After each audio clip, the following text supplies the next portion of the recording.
Tole bartoota har'a kutaa lammaffaadha kan itti fufnu. Kutaa tokkoffaa keessatti boqonnaa tokko bal'inaan waliin ilaalleerra. Yuunitu kompiitar haardweer kan jedhudha kan ilaallu. Kompiitar haardweeriin yookiin immoo meeshaalee qabatamaan kompiitara keessa jiran maal akka ta'anidha kan waliin ilaallu. Achi keessatti gabaabinaan components of computer hardware kan jedhu kan ilaallu. Komponantiiwwan haardweerii yookiin immoo meeshaaleen kompiitara keessa jiran maalidha, maal of keessatti hammataa kan jedhu ilaalla. Input devices kan jedhu irraa jalqabna. Input devices are computer hardware that are used to enter data to the computer. Input device kanneen jennu kanneen wantoota qabatamaan jiran gara kompiitaraatti akka galchinuuf nu gargaaranidha jechuudha. Kompiitara keessa akka galchinuuf kanneen nu gargaaranidha. Daataa nuti enter goonu gara informationitti nuuf jijjiiru jechuudha. Daataa nuti galchinu gara informationitti nu jijjiiru. Sunis bifa lakkoofsaatiin or binary numbers kan jennu zeeroodhaa fi tokkoon bakka bu'eedhaan gara sanatti nu jijjiiru jechuudha. Eenyu fa'ii yoo jennee tokko lamaan kan ilaallu taate input device kanneen jedhaman keyboardii, maawuzii, scannerii, optical recognition, optical speech recognition, joystick, light pen, touch screen kanneen jennudha jechuudha. Faayidaa isaanii gara goodaatti tokko lama jennee waliin ilaalla kanneen kana. Faayidaawwan keyboardii akka kana faayidaalee hedduu qaba. Barreeffama gara kompiitaraatti akka galchinuuf wantoota hedduu akka hojjennuuf kan nu gargaaru keyboardiidha. Keyboardiin waan hedduu kompiitaraan akka hojjennuuf kan nu gargaaru. Mallattoolee keyboardii irra jiran muraasa yoo ilaalle mallattoon kun ol deebisuu, gadi buusuu, gara mirgaatti dabarsuu fi gara bitaatti deebisuuf yookiin gara duubaatti deebisuuf kan nu gargaarudha. Haala kanaan wal bukkee ta'anii jiru jechuudha. Mallattoon kun direction keys jedhamu. Wanta barreessine tokko ispeesii gidduu galchuudhaaf mallattoo kana backspace yookiin immoo gara duubaatti deebisuudhaaf kan nu gargaarudha. Mallattoon inni kun garaagarummaa barreeffama gidduu jiru ispeesii galchuu yookiin bakka duwwaa kan hambisuuf kan nu gargaaru.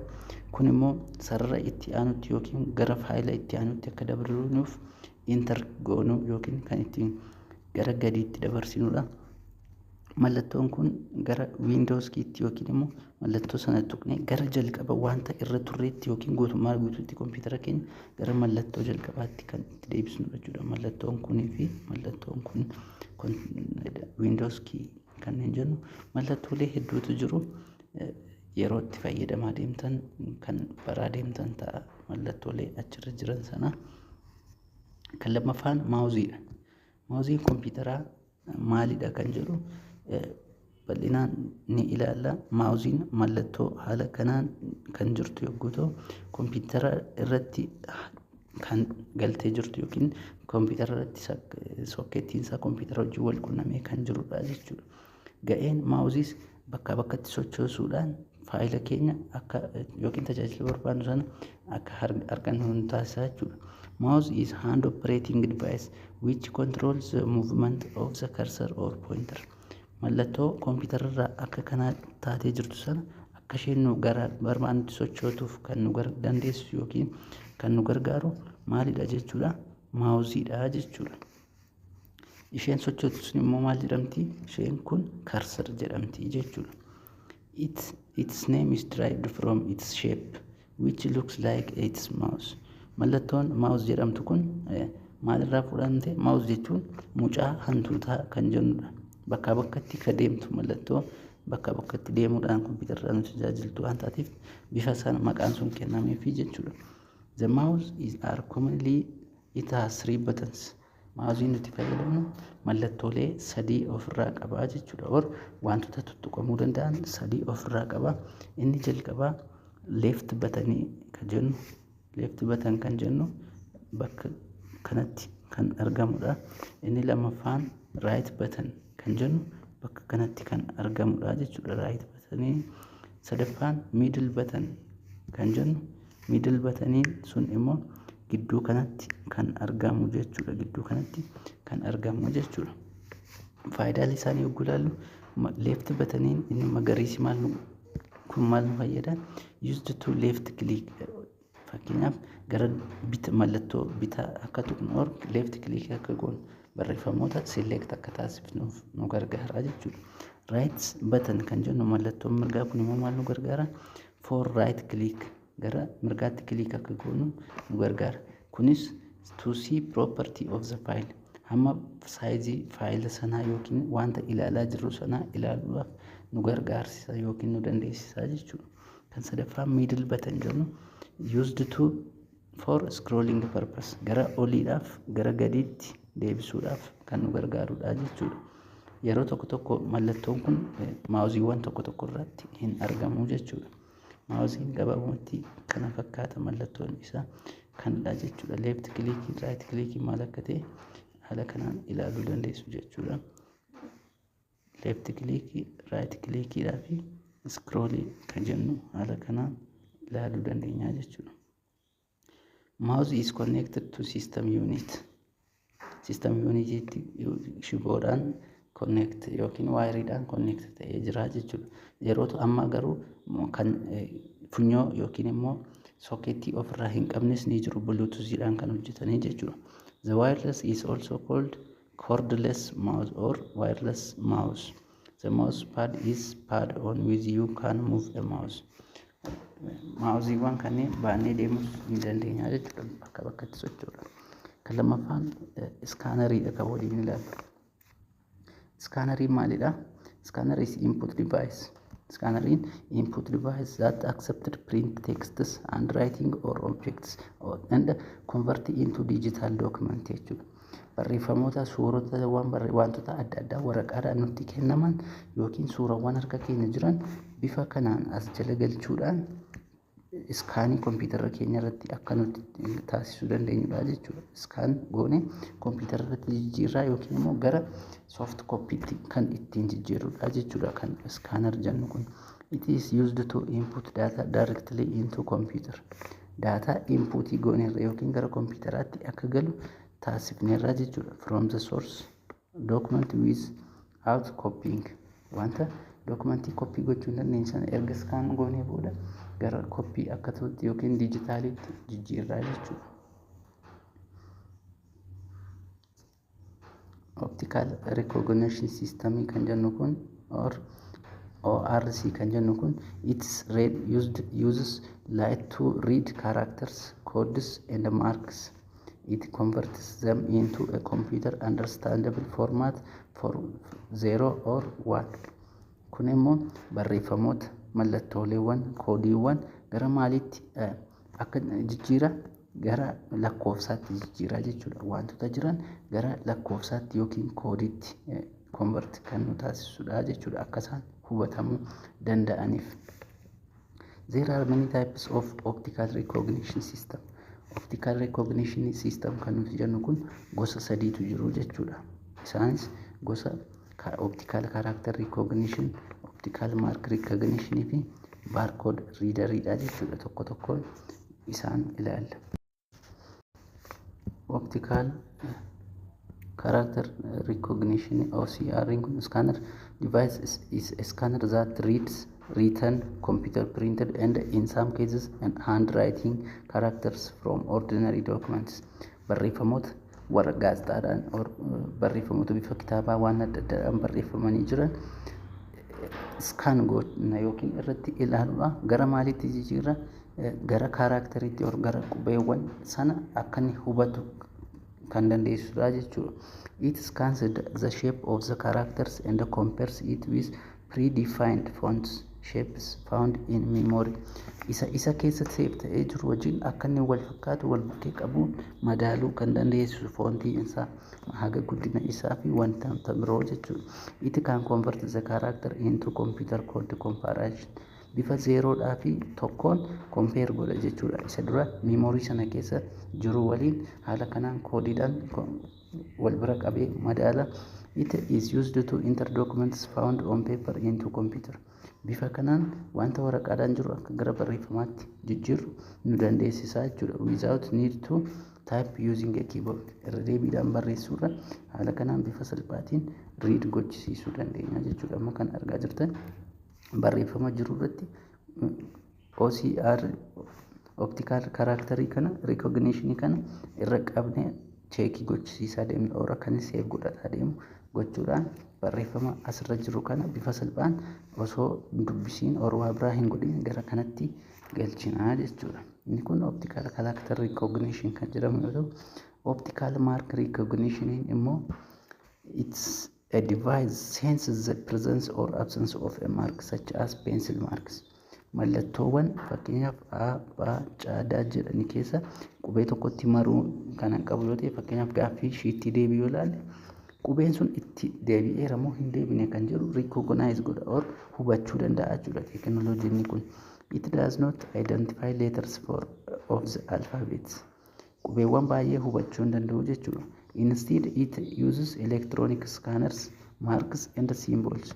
Mallattoolee fi bakka bu'eewwan hubachuu danda'a jechuudha. It converts marks and symbols into appropriate electronic signals. Mallattoowwan bakka bu'ee hubatu kana gara signaalitti yookiin electronic signaliitiin hubachuu danda'a jechuudha.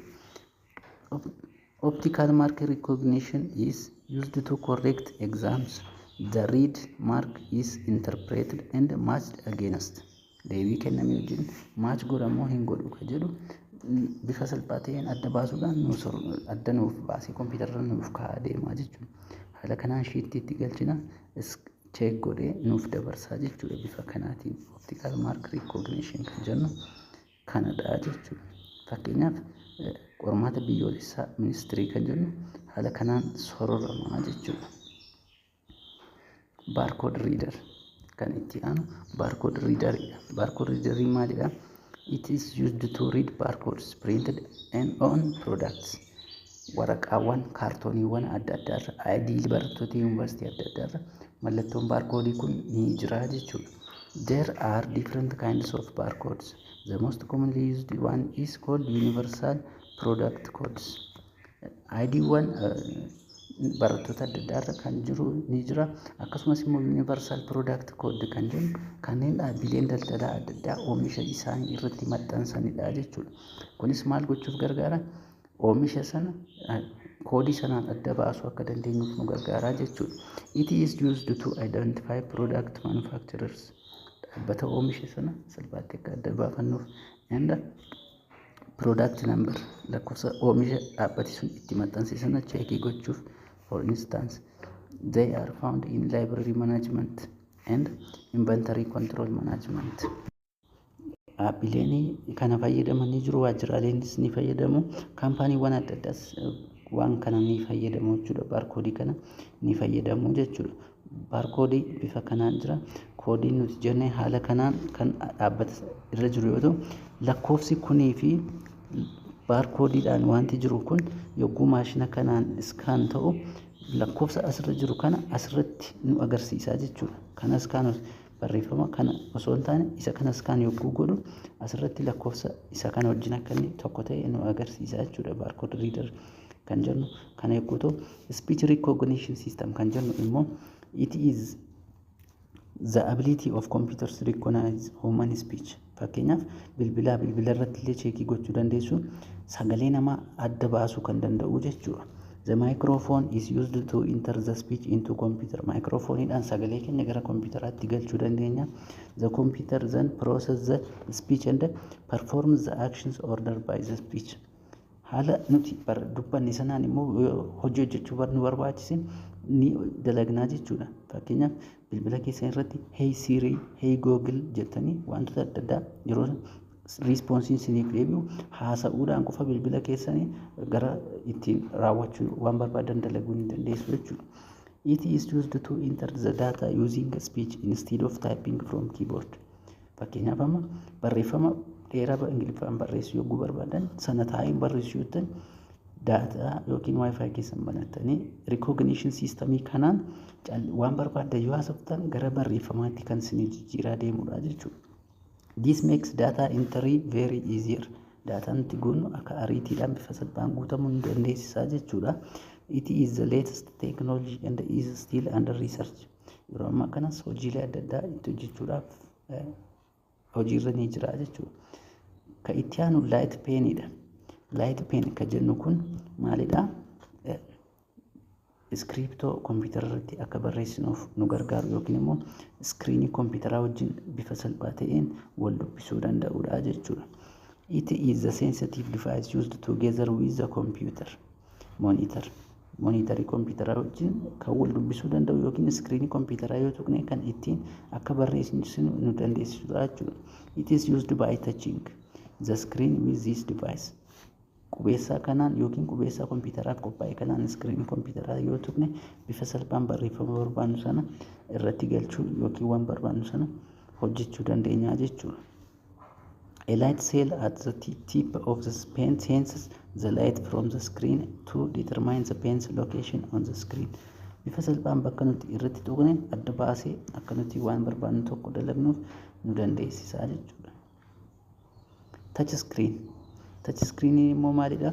It allows us to enter data by using fingers. Kun immoo bilbila keenya fudhachuu dandeenya. Qubaan bakkaa bakkatti kan deemsu. Taablee kompiitarooti akkanaas ni jiru. Wanta barbaannu quba keenya qofa fayyadamuudhaan akka nuti odeeffannoo qabatamaa ta'e gara maawuziitti galchinu kan nu dandeessudha jechuudha. Maawuzii fi kiiboordii fayyadamuudhaan akka kompiitaratti galchinu nu gargaaru jechuudha.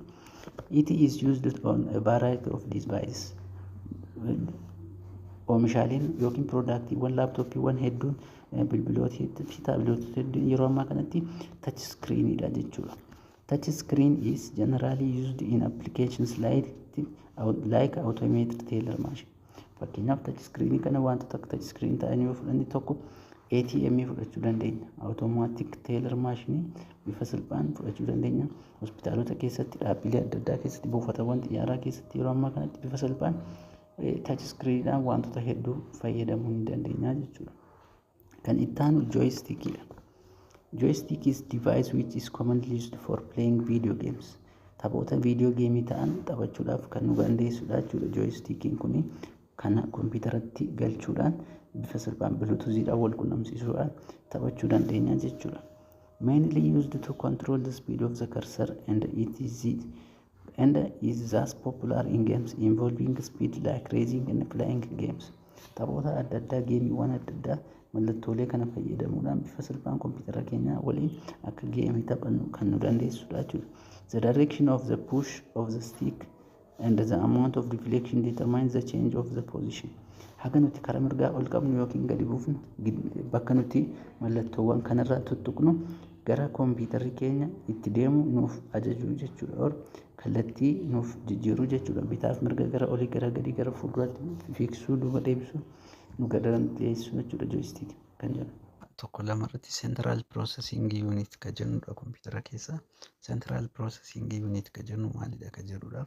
When computers receives data from input device ka taasifne sanarraa data kompiitarri keenya yogguu fudhatee jiru jechuudha. For example, from the mouse or keyboard. Mouse irraa or keyboard irraa data gara kompiitaraatti nuti galchine process erga ta'ee booda gara output device osoo hin jijjiiramin such before it goes to output device such as the printers or monitors. Osoo kompiitara screen kompiitara dhufin or print ta'ee osoo hin ba'iin dura a process device is used for converting data into useful information. Data nuti barbaannu gara odeeffannoo qabatamaatti or hiika qabatamaa ta'etti jijjiiramaa jechuudha. Akka chapter 1 irratti ilaaletti or boqonnaa tokko paartii darbe irra ilaaletti daataan gara kompiitaraatti nuti inputii galchinu gara informationitti process ta'ee informationii usefully ta'ee nu ba'a jechuudha. For instance, central processing unit kaasuu dandeenya. CPU ka jennu CPU is a type of processing device. CPU small size kompiitara keenya keessa wanta xiqqoo haga kana ta'e kan argamuu fi kompiitarri keenya bifa barbaachisaa ta'ee fi ariifataa ta'een akka nu dalaguuf kan nu dandeessisudha. CPU'n kompiitara keenya dadhabaadha taanaan kompiitarri nuti fayyadamnu function gochuudhaaf illee ni dadhabaa jechuudha. It also called a processor. Processorii jechuun ni dandeenya. It is like a brain of computer. Kun gabaabumatti sammuu kompiitaraadha jennee kaasuu dandeenya jechuudha. Brain of computer jennee kaasuu dandeenya jechuudha. Piroosesariin keessa hin jiru taanaan or CPU ka jennu kun keessa hin jiru taanaan kompiitarri keenya sirnaan hojiitti kenname hojjechuun itti ni ulfaata. It performs instructions in response to commands.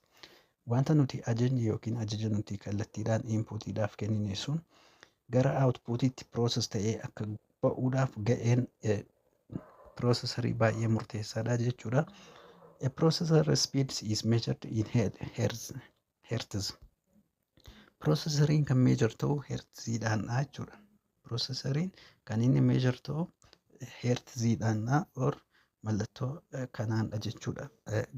Speediin irra jiru 1 hertziidha moo 2 hertziidha moo 3 hertziidha moo 2.45 dha ka jiru gabaabinaan adda baasuu dandeenya jechuudha. Yeroo amma kanatti kompiitarooti speedii garaagaraa ni qabu or hertzii garaagaraa ni qabu.